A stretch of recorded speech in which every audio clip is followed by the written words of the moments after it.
đã xếp thay lâu mi giang lâu anh xếp kiểu sao đi anh lâu kiểu sao đi cầm tua trâu mi ngân lâu nào tình thiêu bốt là anh xếp kiểu sao đi anh lâu kiểu sao đi cây cần lung sung anh xếp thấy gì đâu đang nhìn trẻ sân đi thì cất thấy nua mang xe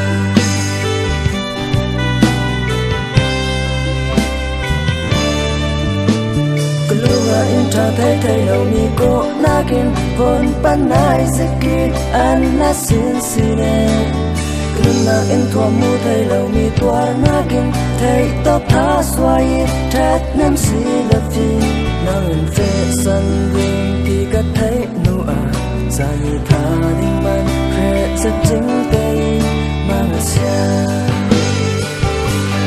đừng được ca bát tam can nom mi cha yang ngaya bông pan nên đã thấy gì đâu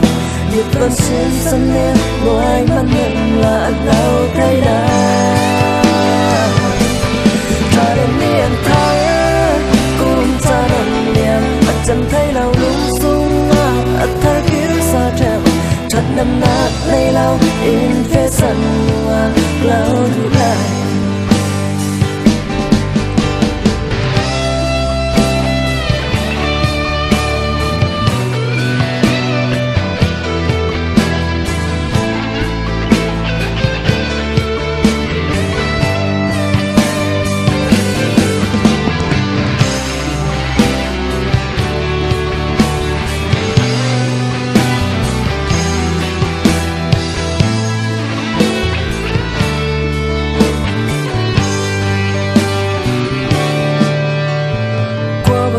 ta sẽ thấy lâu mi giang lâu anh sẽ kiểu sao đi anh lâu kiểu sao đi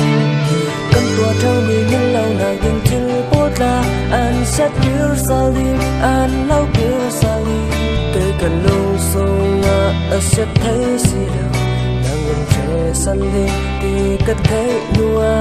mang xe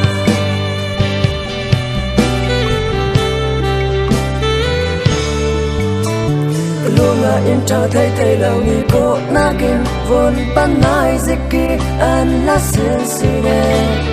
Từng na in thua mu thấy lâu mi tua nakin thấy tốt tha xoay thắt nam si la phi đang nhìn phía sân đi thì cất thấy nu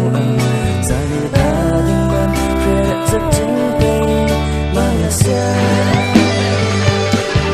đừng đi cao mà ta kan mon mi tan yang ngaya bông pan nên đã thấy gì là nguyệt vân xuyên sân nên nỗi mắt nâng là lâu thấy là